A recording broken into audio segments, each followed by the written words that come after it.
Hello students, I hope you all are fine at your Holmes.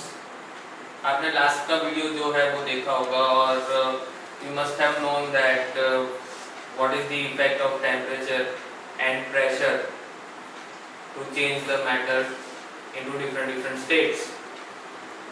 यही चीज़ जो है वही हम थोड़ा अलग वे में आज पढ़ने वाले हैं and this is going to be the last class of chapter number 1 and then your test will be arranged and your homework will be given.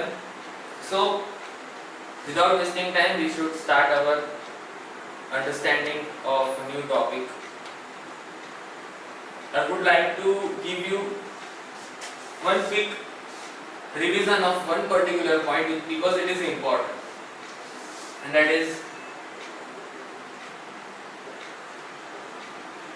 boiling point. Now what is boiling point? Boiling point means a temperature at which liquid gets converted into solid.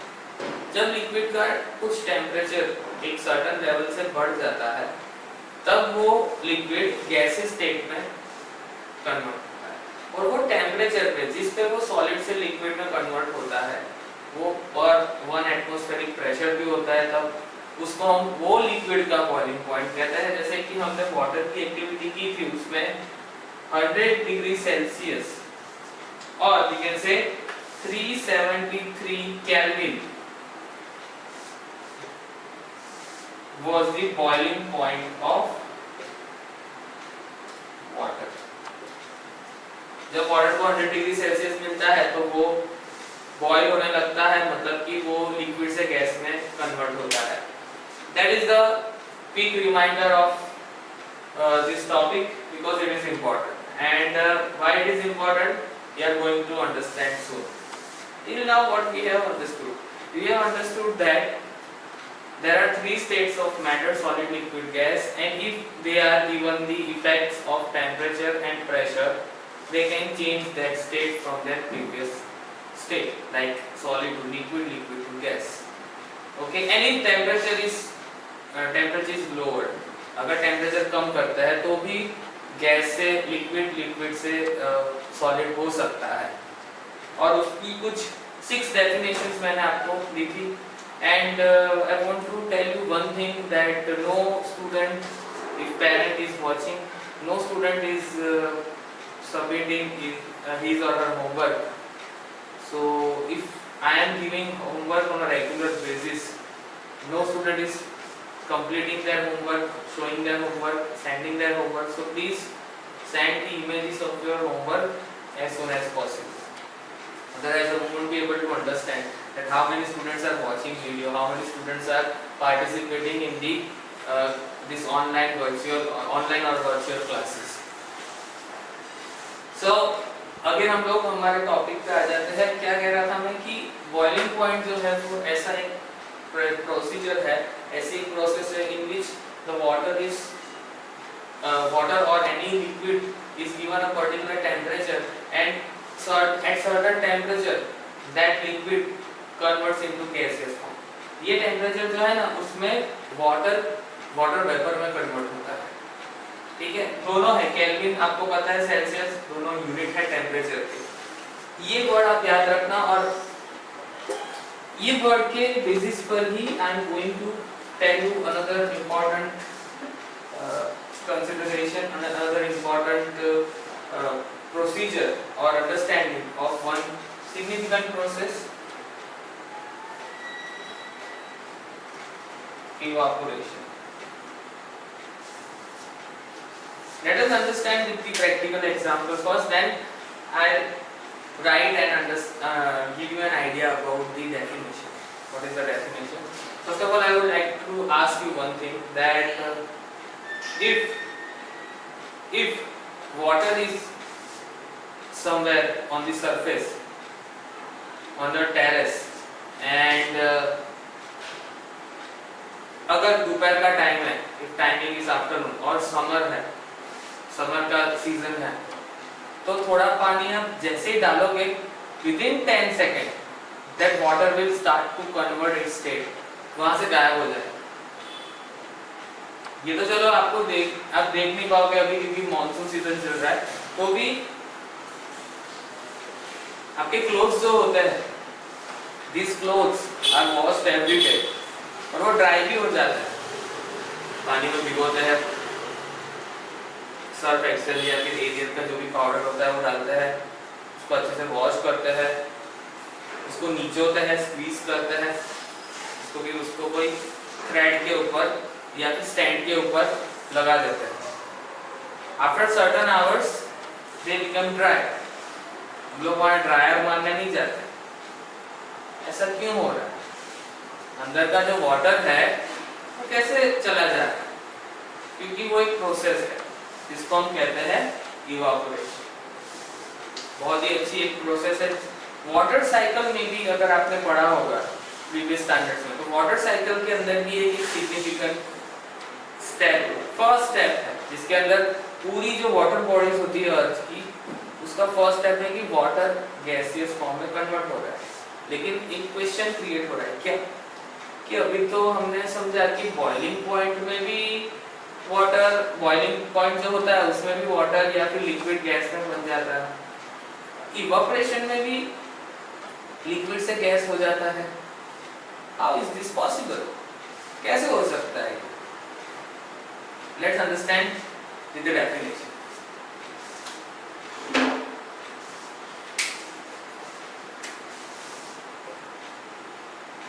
The process in which liquid is converted into gas at any temperature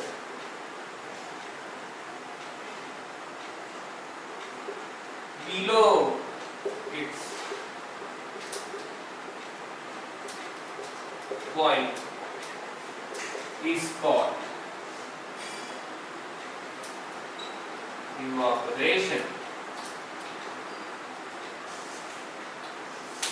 कोई भी liquid gas में convert होता है, यहाँ पर देखना, ये दो इंपॉर्टेंट वर्ड है, एनी टेम्परेचर, कोई भी टेम्परेचर के ऊपर और below it's boiling point, boiling point के बिलो, हर एक लिक्विड का एक बॉइलिंग पॉइंट होता है, वो लिक्विड का जो बॉइलिंग पॉइंट है उससे कम टेम्परेचर पे अगर, उससे कम टेम्परेचर पे अगर लिक्विड जो है वो गैस स्टेट में कन्वर्ट होता है, that process is called evaporation. Evaporation मतलब कि कोई भी टेम्परेचर पे सॉलिड का, सॉरी लिक्विड का गैस में कन्वर्ट होना। आप जब कपड़े धोते, मतलब कपड़े आप जब भिगोते हो पानी के अंदर, आपका है एक काम करना, आपका हैंकरचीफ होगा, उसको भिगोना, उसको स्क्वीज करना और सुखाना।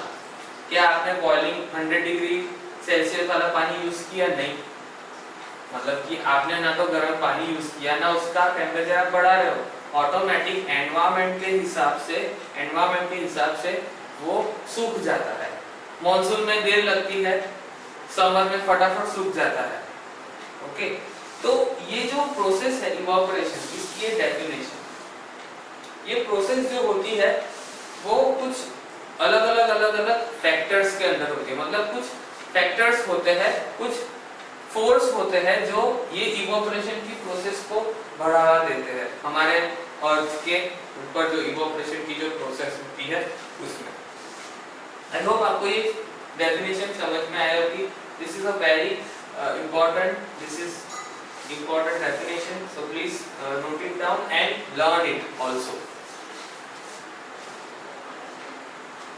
Now evaporation की प्रोसेस जो होती है वो प्रोसेस certain factors responsible होते हैं।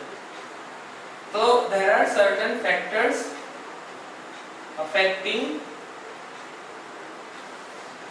process of evaporation। उस उसमें जो फर्स्ट है an increase in surface area, an increase in surface area.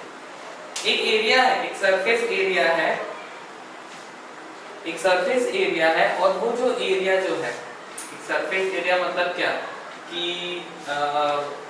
समझ लो ये बुक है, ठीक है, ये बुक का जो ऊपर का एरिया है उसको हम सरफेस एरिया कहते हैं, ठीक है, इसको हम कहते हैं सरफेस एरिया। इसका सरफेस एरिया ज्यादा है, ठीक है, ये डस्टर का सरफेस एरिया ऊपर का एरिया कम है, उसको हम सरफेस एरिया कहते हैं। In maths you have understood this कि सरफेस एरिया क्या होता है।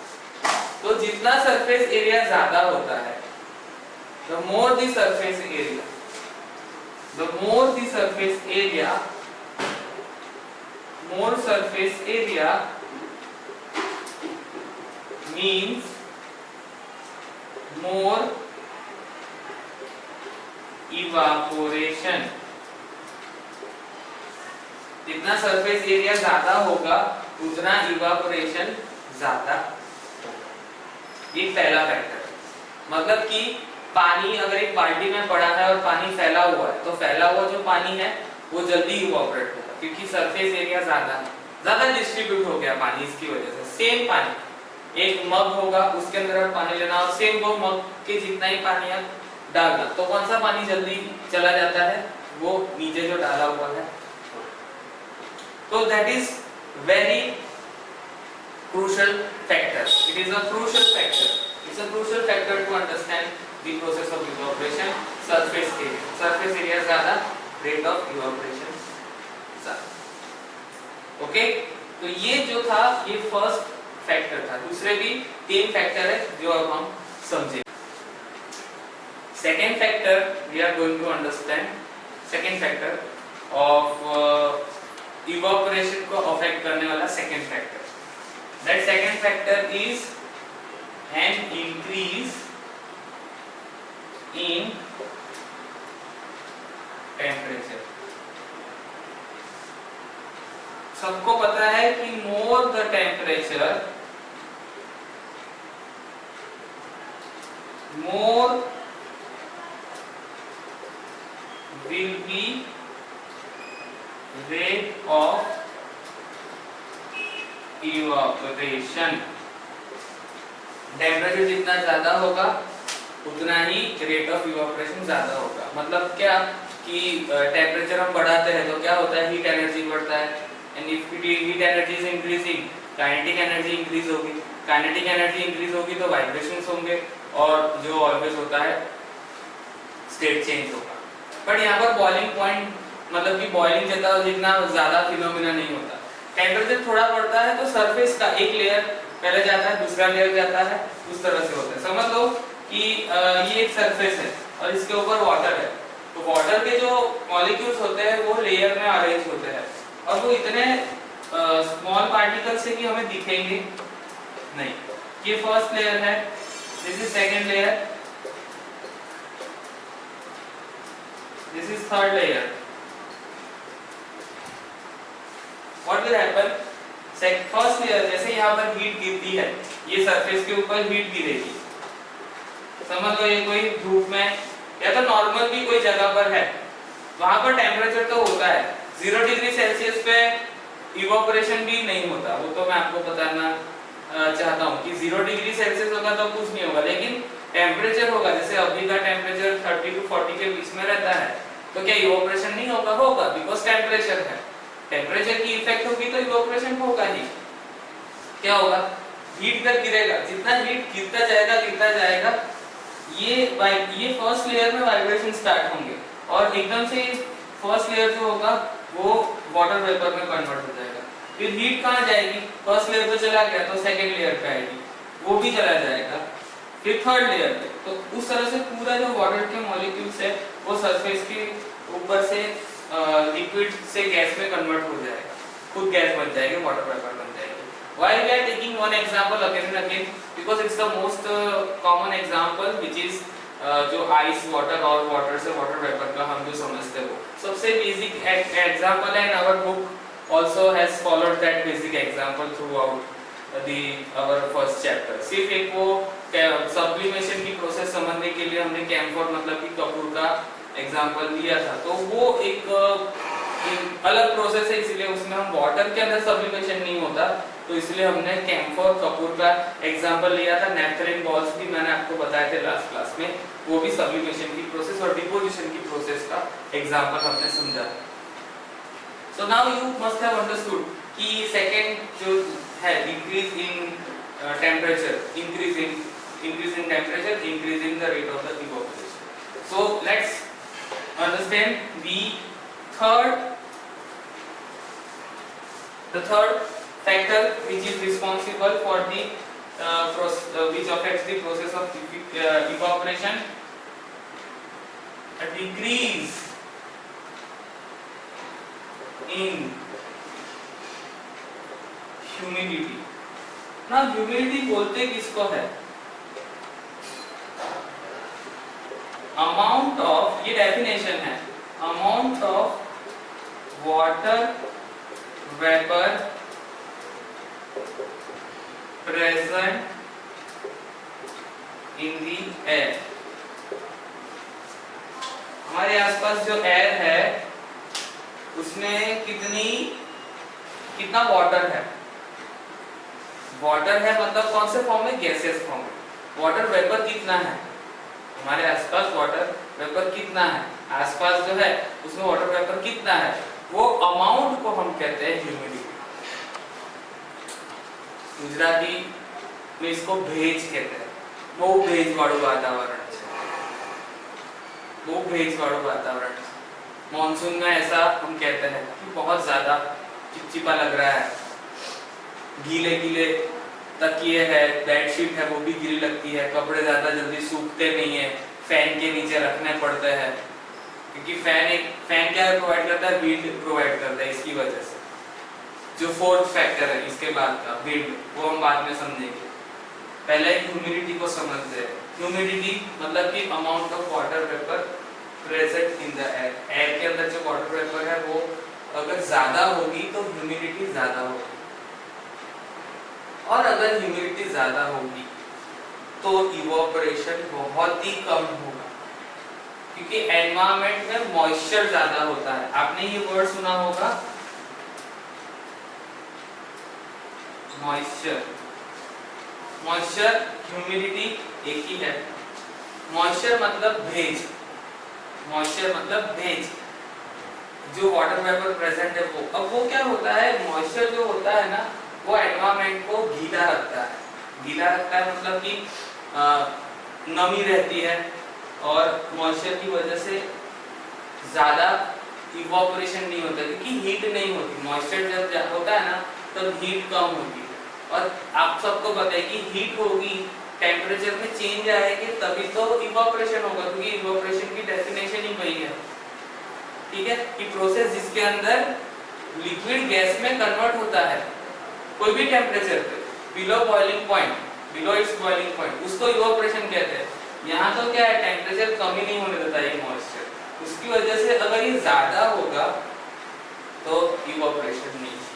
तो इवैपोरेशन की प्रोसेस को अफेक्ट करने वाला ये जो एक फैक्टर है humidity, a decrease in humidity. जितनी ह्यूमिडिटी कम होगी, less humidity means more evaporation। जितनी ह्यूमिडिटी कम होगी मतलब अमाउंट ऑफ वाटर वेपर जितनी कम होगी, इवैपोरेशन ज्यादा होगा। उसका रीजन क्या है कि ऑलरेडी वाटर वेपर ज्यादा है ना, तो लिक्विड वाटर का वाटर वेपर में कन्वर्ट नहीं होगा ज्यादा, इसलिए वाटर वेपर जानी जरूरी है। वाटर वेपर आसपास से जाएगी ना तो ह्यूमिडिटी कम हो जाएगी, और ह्यूमिडिटी कम हो जाएगी तो ये जो इवैपोरेशन का जो प्रोसेस है वो बढ़ जाएगा। So increase in humidity means less evaporation, decrease in humidity means more evaporation. इसीलिए मॉनसून में ह्यूमिडिटी ज्यादा होती है, इसीलिए यहाँ अभी मॉनसून में इवोपरेशन सबसे कम होता है। That is why we have to take help of fourth factor.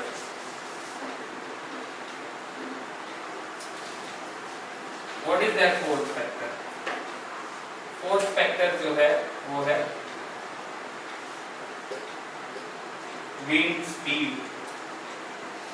हवा चल रही है, फैन ऑन है, फैन ऑन है, उसकी वजह से जो मॉलिक्यूल्स होते हैं वो फटाफट मूवमेंट करने लगते हैं। किसके? वाटर के।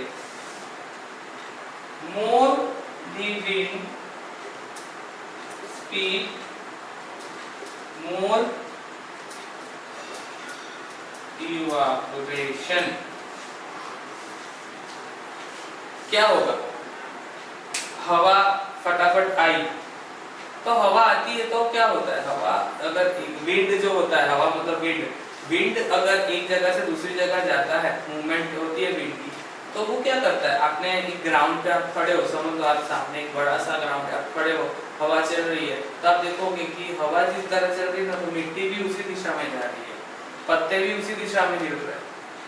तो वाटर के ऊपर के मॉलिक्यूल होंगे, वाटर के छोटे छोटे पार्ट्स होंगे ना, वो भी विंड की डायरेक्शन में जाते जाएंगे। तो हवा चलती है ना, उसकी वजह से क्या होता है? डायरेक्ट काइनेटिक एनर्जी मिलती है। किसको? मॉलिक्यूल्स को। और काइनेटिक एनर्जी मिलती है, उसकी वजह से स्पीड बढ़ जाता है। So we can understand that wind also plays a significant role, a crucial role, an important role to convert water into its gaseous form or liquid into its gaseous form but below its boiling point. Hence wind is also initiating the process of evaporation. wind भी support करता है कौन सी process को? Evaporation. Wind speed ज्यादा होगी, evaporation ज्यादा होगा। इसीलिए तो जब हवा ज्यादा होती है ना, तो हमारी बॉडी के ऊपर अगर पसीना होता है तो वो भी सूख जाता है, तो वो भी कुछ नहीं है, वो भी इवोपरेशन की प्रोसेस है। सो आपको ये चीज याद रहनी चाहिए, 4 फैक्टर्स। अगेन मैं आपको बता देता हूँ, temperature, increase in temperature, increase in surface area, decrease in humidity, and fourth increase in wind speed. तो विंड स्पीड जो होता है, मैंने यहाँ पर लिखा नहीं है, मैं फिर से लिख देता हूँ।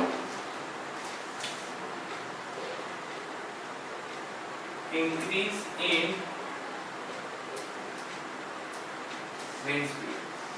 More the wind speed, more will be the rate of the evaporation. So this was all regarding evaporation. अब तक हमने evaporation के बारे में सारी चीज पढ़ी। अब हमारे चैप्टर जो फिनिश हो रहा है, तो चैप्टर के एंड में हमें 3 क्वेश्चंस देखने को मिल रहे हैं। 3 क्वेश्चंस, एक्सरसाइज के नहीं, इंटेक्स क्वेश्चन नहीं, लेकिन टॉपिक के वाइज ही 3 क्वेश्चन है। मैं वो क्वेश्चन को पढ़ता हूँ और बोर्ड के ऊपर लिखता भी हूँ। How does evaporation cause cooling? How does evaporation cause cooling? Evaporation से कूलिंग कैसे होता है, ये इसके लिए मेरे पास एक चीज है जिससे आप फैमिलियर होंगे, वो है ये मटका। This is the vessel which is made up of mud, मिट्टी से बना है। It is used to store water. Why it is stored to is used as a tool to store water? The only reason is that the mud has the ability to absorb water. Mud जो होता है ना, पानी को अच्छे से, और वो जल्दी कूल भी हो जाता है। ये मिट्टी जो होती है ना, जल्दी ठंडी हो जाती है। अब देखो, ये पूरा खाली है, ये पूरा खाली है, और इसका शेप कैसा है? इसका शेप आप देखोगे तो एक प्रॉपर राउंड शेप नहीं है, यहाँ से कर्व है थोड़ा, देखो। तो समझ लो कि पानी अगर यहाँ तक भरा हुआ है, इधर तक, तो इसका ऊपर का एक भाग होगा ना, वो खाली होगा। ये तो पानी जो यहाँ तक भरा हुआ है, वो अपने आसपास की जो हीट है ना, अब आपको पता है कि इवोपरेशन तो होता रहेगा, इसका इवोपरेशन कम ज्यादा होता रहेगा, इवोपरेशन होगा, यहाँ पर पानी अंदर है, इवोपरेशन होगा। तो इवोपरेशन की वजह से क्या होता है, वाटर वेपर बनता है, और वाटर वेपर जो बनता है वो क्या करता है, आसपास की एनर्जी होती है ना वो एब्जॉर्ब कर लेता है। तो मटका जो होता है यहाँ से अगर कूल होता है ना, तो इधर पानी नहीं होता ना, तो भी इसको टच करते हैं ना तो ये कूल लगता है। What would be the reason? The only reason is that आसपास की जो हीट एनर्जी है वो एब्जॉर्ब हो जाती है। अभी मैं आपको ये इलस्ट्रेशन से बताता हूँ क्या होता है, what exactly happens। तो just a second, समझ लो एक वेसल है जिसके अंदर वाटर है, ओके, वाटर है। अब वाटर जो है वो इस तरह से यहाँ पर प्रेजेंट है लिक्विड के फॉर्म में। ये वाटर ऑटोमेटिक, अब इवोपरेशन की प्रोसेस ऐसी है कि थोड़ी भी हीट होगी वो होना स्टार्ट हो जाएगा। तो कुछ वाटर वेपर, कुछ वाटर के मॉलिक्यूल इस तरह से गैसियस फॉर्म में कन्वर्ट हो जाते हैं। जब ये गैसियस फॉर्म में कन्वर्ट हो जाते हैं, वो आसपास से, मतलब यहाँ से, इधर से क्या करते हैं, हीट को एब्जॉर्ब करते हैं, कूल डाउन कर देते हैं आसपास का एनवायरनमेंट, क्योंकि खुद वो इतने कूल डाउन हो चुके हैं, इतने ठंडे हो चुके हैं कि वो आसपास भी एक कूलिंग एटमॉस्फेयर क्रिएट कर देते हैं। तो surrounding is also cooled down, surroundings is also cooled down by the evaporation process. So that is why evaporation causes cooling. Evaporation क्या करता है, कूलिंग इफेक्ट क्रिएट करता है, क्योंकि हीट जो होती है it is absorb due to evaporation.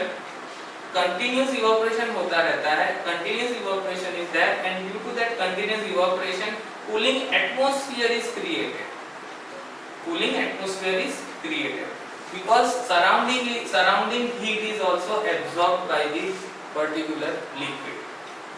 Okay, so this was the first question.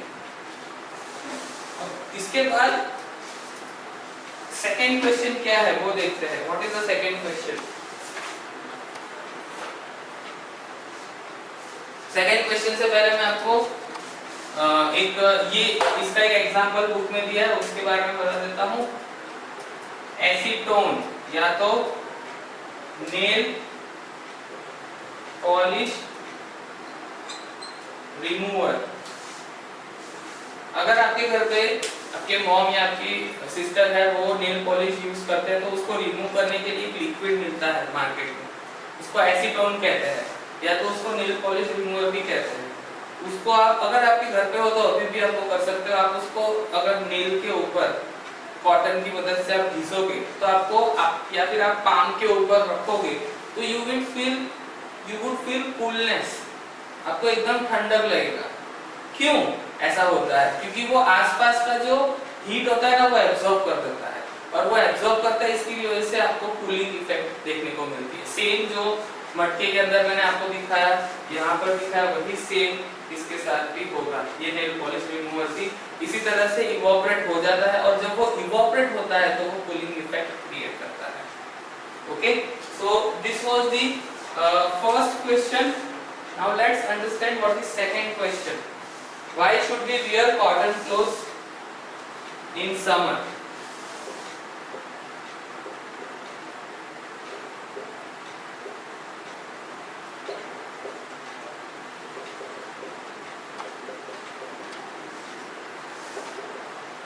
Summer में कॉटन क्लोथ्स क्यों पहने?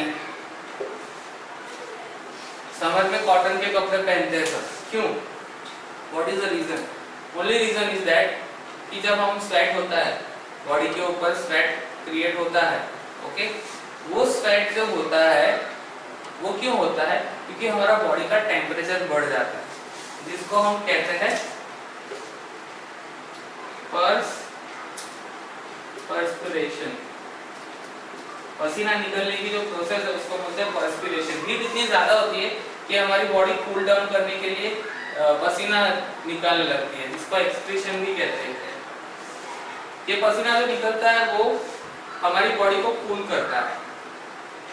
तो जैसे कि अभी जैसे मेरे फोरहेड पे ये पसीना है और यहाँ पर फैन ऊपर चल रहा है, तो अगर मैं फैन के नीचे खड़ा रह जाऊंगा तो मुझे एकदम से ठंडक लगने लगेगी। क्यों? क्योंकि यहाँ पर जो पसीना है ना उसका इवोपरेशन स्टार्ट हो जाएगा। And if that evaporation is occurring, as I told you in the first question, when evaporation occurs, cooling effect is created. ये दिमाग में एक बात डाल दो कि जब भी evaporation होगा, cooling atmosphere create होगा। ठीक है? तो जब हम लोग evaporation होता है तो cooling effect create होती है।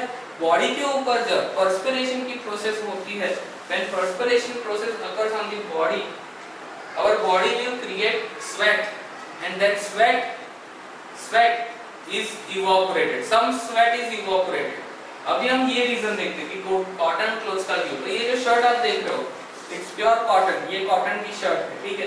तो ये कॉटन की शर्ट क्या करेगी? कॉटन ऐसा मटेरियल है, it is a good absorber of, वो एब्जॉर्ब कर लेता है किसको? वाटर को, स्वेट को।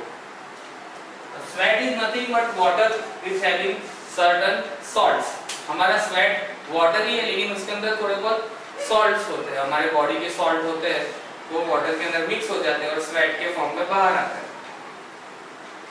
ये स्वेट जो होता है हमारा, उसमें वाटर होता है और कॉटन जो है, cotton it's a good absorber, वो अच्छा एब्जॉर्ब कर लेता है। अब कॉटन एब्जॉर्ब कर लेगा और जैसे ही मेरी बॉडी के ऊपर, जैसे समझ लो यहाँ पर स्वेट है तो ये हवा के सीधे कांटेक्ट में है, तो विंड स्पीड की वजह से, टेम्परेचर की वजह से ये जल्दी सूख जाएगा। तो हमें क्या ज्यादा पसीना वाला जो बॉडी है वो फील नहीं होगा। और हमें जब ये इवोपरेशन होगा ना, इवन कॉटन के ऊपर से भी इवोपरेशन होगा, तो हमें कौन सी इफेक्ट मिलेगी? Cooling effect. That is why we should always wear cotton clothes in summer to avoid ourselves from extreme heat, because when perspiration occurs, that perspiration means sweat will be absorbed by the cotton and cotton will evaporate the water easily. वो absorb भी करता है लेकिन evaporate भी बहुत easily कर देता है cotton। तो cotton एक user friendly material है। और दूसरा कि वो एक plant fiber है, natural fiber है, इसकी वजह से वो हमें इस तरह से हेल्प करता है, ठीक है। दूसरे जो सिंथेटिक फाइबर्स है, जैसे कि पॉलिएस्टर है, पॉली कॉटन, जो पॉलिएस्टर प्लस कॉटन का मिक्सचर होता है जिससे आपके जनरली यूनिफॉर्म्स बने होते हैं, उसमें आपको थोड़ा ज़्यादा पसीना होता है, इसलिए आपके हम जो कपड़े होते हैं उसके अंदर थोड़ा बहुत तो कॉटन यूज किया जाता है, ठीक है। सो ये दो क्वेश्चंस थे हमारे बुक में जो पूछे थे, हमने उसका एक्सप्लेनेशन अभी समझा। Let's move on with the third question. Third question क्या है? What is third question? Third question is why do we see water droplets on the outer surface of glass? Why do we observe water droplets outside the surface of glass with cold water? I request you to bring cold water right now. अभी अगर आपके घर पे पानी है, ठंडा पानी, या तो मिल्क है, अगर मिल्क की जो पाउच होता है वो भी है तो उसको भी लेकर आओ और आपके सामने रखो। अगर पानी है उसको स्टील के ग्लास में, इस तरह से आप स्टील का ग्लास है आपका, उसमें वो ठंडा पानी आपने यहाँ पर डाल दिया। ये ठंडा पानी है और इसके आसपास समझ लो ठंडा पानी ना, उसका टेम्परेचर में भी होगा 5 डिग्री सेल्सियस। मैं सिर्फ समझा रहा हूँ 5 डिग्री सेल्सियस। बट हमारे आसपास घर का जो टेम्परेचर होता है ना, रूम टेम्परेचर वो 25 to 30 डिग्री सेल्सियस होता है हमारे रूम का, घर के अंदर। तो यहाँ पर बहुत सारी वाटर वेपर प्रेजेंट होती है, यहाँ पर आसपास ग्लास की आपने रखा है, आसपास वाटर वेपर प्रेजेंट होगी जो हमें दिखती नहीं है। उसकी वजह से वो वाटर वेपर जैसे यहाँ से पास होगी ना, वाटर वेपर क्यों पास होगी कि वाटर वेपर एयर में है और एयर के मॉलिक्यूल्स के बीच में स्पेस इतनी ज्यादा है कि वो मूवमेंट करते रहते हैं, तो मूवमेंट करते करते वो यहाँ पर टकराएंगे, जैसे ही टकराएंगे इसका टेम्परेचर बहुत कम होगा तो गैस से सीधा बन जाएंगे लिक्विड, और इस तरह से वो ये ग्लास की सरफेस पर इस तरह से चिपके होंगे, ये वाटर है और ये उसके ऊपर ये वाटर के ड्रॉपलेट्स हमें देखने को मिलते हैं। ये कौन सी प्रोसेस है? तो यहाँ पर हमें देखने को मिलता है एक प्रोसेस जिसको हम कहते हैं कंडेंसेशन। कंडेंसेशन मतलब क्या? कंडेंसेशन का मतलब होता है गैसियस स्टेट से लिक्विड स्टेट में आ जाना। ये कब होता है? जब टेम्परेचर कम होता है। तो यहाँ पर टेम्परेचर कम था, वाटर वेपर नजदीक आई, इसलिए वाटर के ड्रॉपलेट्स हमें ग्लास की सरफेस पर देखने को मिले। This is the very common example, it's a common example, you see it specially in summer. जब आप ठंडी चीज खाते हो तो बाहर आसपास वो कप है या कुछ भी चीज है उसके आसपास वाटर के ड्रॉपलेट्स इजीली आ जाते हैं। सो आई होप आपको ये लास्ट जो था क्वेश्चन वो समझ में आया होगा। So in this way our chapter is completed. If anyone has any doubt please let me know, क्योंकि अब हमारा चैप्टर खत्म हो गया है। and please watch videos for multiple times so you won't be able to feel uncomfortable। पहले से पूरा एक बार फिर से पूरा चैप्टर एक बार देख लेना। बहुत ही स्लोली हमने ये चैप्टर को समझा है because it is our first chapter, that is why I have tried my best to convey the message as low as possible। तो भी मैं आपको एक दूसरी चीज बताना चाहता हूँ कि सून मैं आपको टेस्ट का स्केड्यूल दूंगा, फर्स्ट चैप्टर के टेस्ट का। मैं आपका टेस्ट जो होगा वो टाइमिंग उसका दूंगा और आपको वो टेस्ट के लिए आपको आपकी जो नोटबुक है आपकी टेस्ट की उसके ऊपर आपको हेडिंग मारना होगा। आपको यहाँ पर स्कूल का नाम लिखना है, नोबल पब्लिक स्कूल, ठीक है। उसके बाद आपको जो टेस्ट है उसका यहाँ पर आपको डेट लिखना है उस दिन का, ठीक है। और आपको सब्जेक्ट लिखना है साइंस, इस तरह से ये हेडिंग मार के आपको आंसर्स, सिर्फ आंसर्स मुझे आपको भेजने हैं रिक्वायर्ड टाइम। कितने मार्क्स का टेस्ट होगा, क्या होगा, मैं आपको ग्रुप में ही बता दूंगा। ये आपका एक मैसेज है मुझे। आपको दूसरा होमवर्क क्या करना होगा, तो होमवर्क में आपको ये चैप्टर की होल एक्सरसाइज जो है, होल एक्सरसाइज ऑफ चैप्टर 1 आपको कंप्लीट करनी होगी और मुझे सबमिट करनी होगी। This is going to be your homework and please complete it within time। ये वीक तक आपको आपका होमवर्क जितना भी बाकी है वो कंप्लीट करना होगा और आपका जो टेस्ट है उसका स्केड्यूल भी मैं आपको नेक्स्ट क्लास में भेज दूंगा। अब हम लोग नेक्स्ट चैप्टर जो है वो नेक्स्ट वीडियो में स्टार्ट करेंगे। नेक्स्ट चैप्टर अगर बायोलॉजी का हो सकता है या तो फिजिक्स का होगा, वो आपको उस वीडियो के अंदर ही पता चल जाएगा कि कौन सा चैप्टर हम स्टार्ट करने जाने वाले हैं। तो तब तक आपको वीडियो सारे देख लेने हैं और मैं नोटिफिकेशन भी दूंगा कि फर्स्ट चैप्टर खत्म हो गया है, तो आप सारे वीडियोस देख लें एंड अगर आपको कुछ डाउट है तो आप मुझे भेज देना। Okay, so I am saying goodbye for this time now. We will meet soon with new chapter. Okay, so bye bye and have a nice day.